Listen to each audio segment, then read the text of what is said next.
Hey, good morning, friends. I've lost the hat and I'm not wearing the hood. It's getting a little warmer, so the day is brighter and I feel better. So here we go.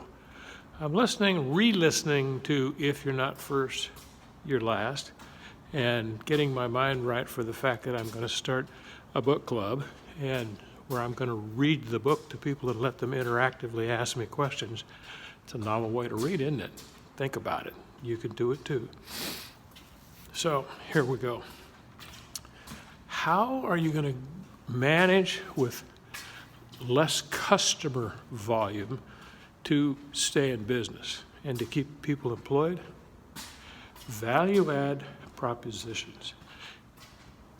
Your competitors are going to lower the price on their way out of business. And so if you're in a commodity market, then everybody's going to know about it.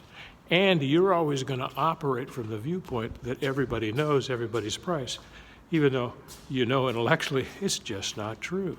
So figure a way to add something. Be willing to do what those other guys aren't going to do. And that's a way to keep your prices up and still get people to hire you. People are looking for the same thing. They're looking for solutions to problems, and they want to feel good. And during the lockdown, a lot of people are feeling okay because they're a little bit in what I call the glee of insanity, but they still want to feel good. They want to feel good about you. They want to feel good about communicating with you. And so just keep communicating. Keep adding value. Ask them what they want. Ask them what they want. Ask them what they need. Come out of non-existence with them as a terminal, someone to communicate with, and flow down that line. Give, and you can keep your prices the same while everybody around you is dropping them. Now, I understand you got to do what you got to do to push through this. And trust me, I would love to tell you that I've never lowered a price, but there's unique ways to do it. I started to get a lot of pressure from people who wanted me to lower the price for my basic service, and I charge thousands of dollars for my service. So I came up with what I call a lifetime contract. I tell them on the first deal with you, I'll lower my prices by 25%. My service is thousands of dollars, so that tends to be a lot of money. But you got to agree I'm in the airplane and vessel tax business for those that don't know this. But you got to agree to hire me for the rest of your life for every other transaction for my service where you can legally avoid the taxes in California on an airplane, a vessel, or a vehicle.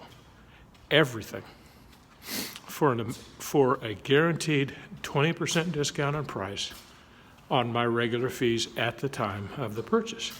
So, it's helped a lot.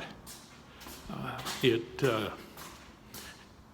connects them mentally to me in the future, as always. One guy called me back. I never thought about this, but one guy called me back and said, I got a question about this lifetime contract. What if I just decide to pay the tax?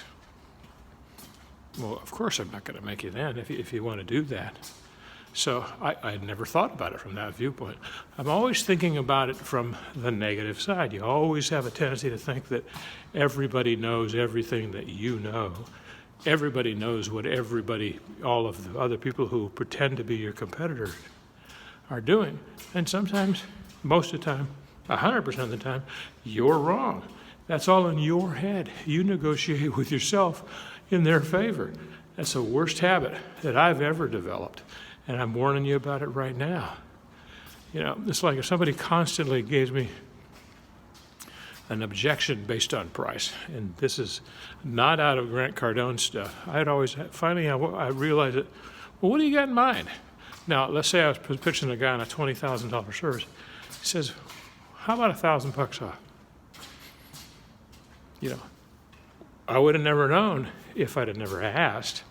And I always tried to overcome that with adding some value to it. But I'm just telling you, don't negotiate with yourself because you'll always go to lowering your prices, the first place you're going to go. That's what we're all taught. So remember, add value. It's easy to do. Be committed to it, and just be creative. It's how you got where you are right now. So if you need any help, you need any thoughts about all of this, 916-691-9192, and find out why people say, call Tom.